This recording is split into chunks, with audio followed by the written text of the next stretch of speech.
मी स्वतः national institute of virology NIVला doctor Varsha पोद्दारांशी बोलतोय आणि त्यांनी मला जे सांगितलं की एकूण जे 43 नमुने त्यांच्याकडे जे आलेले आहेत UK वरून आलेल्या पॅसेंजर्सचे, त्यामध्ये म्युटेट झालेला जो व्हायरस आहे त्याच्या बाबतीतला म्हणजे आपण जरा नवीन स्ट्रेनचा व्हायरस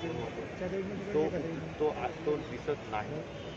कुठल्याही परिस्थितीत जे काही आज एकूण जे 43 नमुने कालपर्यंत तपासलेले आहेत त्याच्यामध्ये एकही नवीन केस महाराष्ट्रामध्ये नाही आणि जरूर देशामध्ये दिल्लीमध्ये आणि चेन्नईमध्ये अशा केसेस आढळलेल्या आहेत, त्या सिद्धही झालेल्या आहेत. परंतु महाराष्ट्रामध्ये इन्फिल्ट्रेट झालेले किंवा आलेल्या लोकांमध्ये सुदैवाने अद्याप कुणीही त्या ठिकाणी नाही आहे. हे NIVच्या वर्षा पोद्दार जे आपले त्या ठिकाणच्या प्रमुख आहेत त्यांनी मला या ठिकाणी सांगितलं. हिंदी में जानना चाहेंगे UK मुंबई के लोगों पर आठ मिलेगी, लोकल शुरू करने की स्थिति में है महाराष्ट्र सरकार। या कोविड सेंटर्स जो है सर उनको मेंटेन करने में भी काफी ज्यादा खर्चा होता है, तो क्या केसेस कम होने की वजह से बंद करने का भी बारे में सरकार सोच रही है? देखिए एक है अगर जो बड़े बड़े सेंटर्स हमने खोल रखे हैं वो जरूर हम अभी ईयर एंड है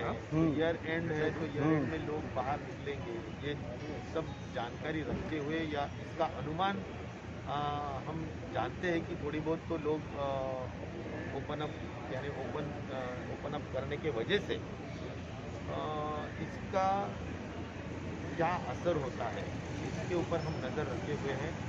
देखना है कि पोस्ट न्यू ईयर की संख्या क्या हो सकती है, इसके ऊपर हम नज़र रखे हुए हैं. अगर ये संख्या बहुत कुछ ज़्यादा बढ़ती नहीं है तो रेलवे यानी मुंबई की ट्रेन के बारे में भी माननीय मुख्यमंत्री ज़रूर सोचेंगे, पॉजिटिव ही रहेंगे. हमें पता है कि मुंबई की लोकल ट्रेन ये लाइफलाइन है और उसकी वजह से कॉमन आदमी को बहुत बड़ी दिक्कत होती है और कठिनाई झेलना पड़ती है. लेकिन एक है कि जैसा कहा जाता है जान है तो जहान है, इसीलिए हमारे को नंबर्स कैसे है और पोस्ट न्यू ईयर क्या संख्या होती है उसके अनुसार मुझे लगता है निर्णय लिया जाएगा. जानकारी APHO को जो BMC के हेल्थ ऑफिसर हैं उनके तरफ से दिया गया है. 2600 कुल पैसेंजर्स आए थे जिनमें से 2000 को ट्रेस किया गया है. 600 ऐसे पैसेंजर्स हैं जो ट्रेस नहीं हो रहे, उनके लोकेशंस जो दिए हैं, एड्रेस दिए हैं वो भी गलत हैं और उनका कॉन्टैक्ट नंबर उनसे कॉन्टैक्ट भी नहीं हो पा रहा है. तो ऐसे लोगों को लेकर एक लेटर लिखा गया है PHO को, तो इसके बारे में क्या कहेंगे सर? क्या ये चिंता का विषय है?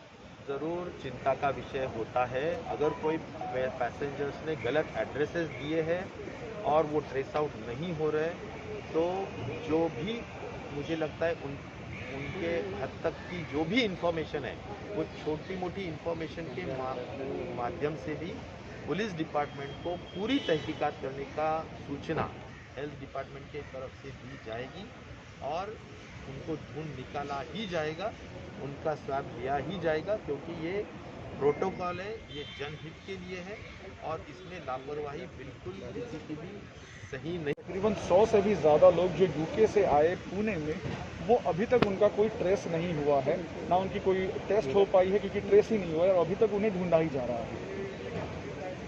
देखो महापौर जी का जो भी कहना है वो उनका व्यक्तिगत कहना है, लेकिन UK से आए हुए हर व्यक्ति का प्रॉपरली उसका स्वैब लिया जाता है, उसका टेस्ट किया जाता है और उसके ऊपर अगर निगेटिव भी आता है और तो भी उसके ऊपर होम क्वारंटीन करने के बाद उसके ऊपर नज़र रखी जाती है. तो ये हमारा प्रोटोकॉल है और गवर्नमेंट ऑफ महाराष्ट्र की तरफ से इसके बारे में बहुत गंभीरता से लिया जा रहा है. अगर किसी ने कहा है कि भाई कोई आया है और उसके ऊपर ध्यान नहीं रखा गया है या उसका स्वैब नहीं लिया गया है तो ज़रूर उन्होंने हेल्थ डिपार्टमेंट को उसकी जानकारी देना चाहिए और अगर नाम और ऐसा अगर कोई दिया जाता है तो उसके ऊपर ज़रूर तहकीकात करेंगे और उसका भी स्वैब लेंगे. लेकिन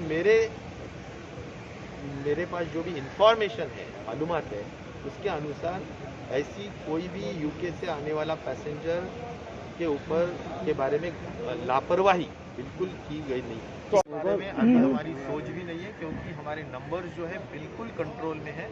हम अभी पूरा एम्फेसिस या फोकस कर रहे हैं कि हमारे को टेस्टिंग बढ़ानी है, और टेस्टिंग बढ़ा के जो भी ट्रैकिंग एंड ट्रेसिंग करके जिनको टेस्टिंग करना ज़रूरी है, या जो वल्नरेबल ज़्यादा जो लोग हो सकते हैं उनकी टेस्टिंग कराना है। टेस्टिंग की संख्या बढ़ाते हुए हमारे को आगे बढ़ना है।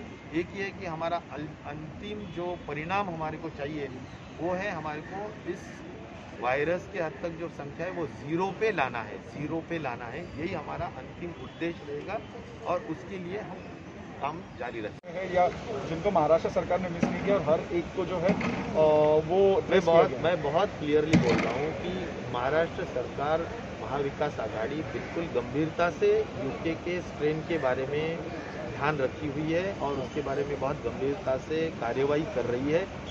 लेकिन इसके बावजूद अगर समझो कोई मिस आउट होता है या हुआ है 1%, तो ज़रूर उसके बारे में जानकारी मिले तो हम कार्रवाई करेंगे, और जो भी प्रोटोकॉल है उस अनुसार हम कार्रवाई करेंगे। वहीं से गुजरात आते हैं, या हम कहें बड़ौदा आते हैं, या फिर सूरत आते हैं और वहाँ से मुंबई आ रहे हैं, तो वो क्वारंटीन पीरियड जो है वो अपना वहाँ पे वो मिस कर रहे हैं। इसको लेके महाराष्ट्र सरकार क्या करे, क्योंकि जो लोग बॉर्डर से यानी गोवा से आ रहे हैं, गुजरात से आ रहे हैं, उनका सिर्फ थर्मल चेकिंग हो रहा है, ना उनकी आरटीपीसीआर हो रही है। ज़रूर ये चिंता का कारण हो सकता है, क्योंकि अगर लोग जिन राज्यों में आज भी हॉटस्पॉट्स है, जिन राज्यों में बहुत ज़्यादा संख्या आज दिखाई दे रही है, उन राज्यों को छोड़ के दूसरे राज्यों से अगर हमारे महाराष्ट्र में इन्फिल्ट्रेट होने का काम हो रहा है, तो उसके बारे में मुझे लगता है अलग तरीके से सोचना ज़रूरी है, और कुछ अलग स्टेप्स लेना भी ज़रूरी है। लेकिन महाराष्ट्र की जनता के हद तक, उनके हेल्थ के हद तक,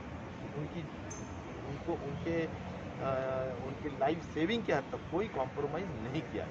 ये अलग ही ये मेरे फ्रेंड में आया ना महाराष्ट्र सरकार का इन बॉर्डर्स को लेकर। देखिए क्या है कि अभी एक तो पता चला है कि उस study में ये बहुत ज़्यादा पहले वायरस से भी 70% एडिशनल कॉन्टेजियसनेस उसमें पाया गया है।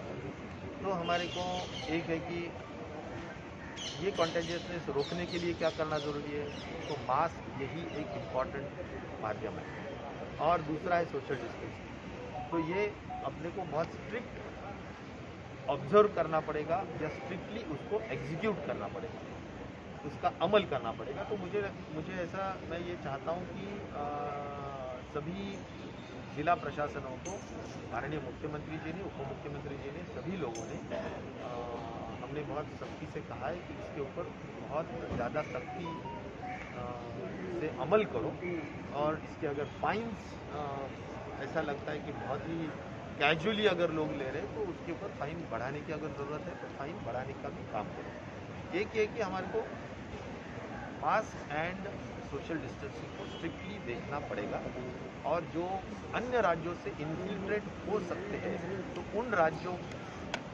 के हद तक भी अगर कोई फ्लाइट्स आती है, मुझे तो अभी जानकारी जो है 100% पूरे देश में यूके की फ्लाइट्स बैन किए गए हैं, यानी यूके से आने वाला कोई भी फ्लाइट अभी लैंड नहीं होगा हमारे देश में, और इसीलिए कोई दूसरे राज्यों से हमारे राज्य में आने का कोई कारण या वजह नहीं हो सकता।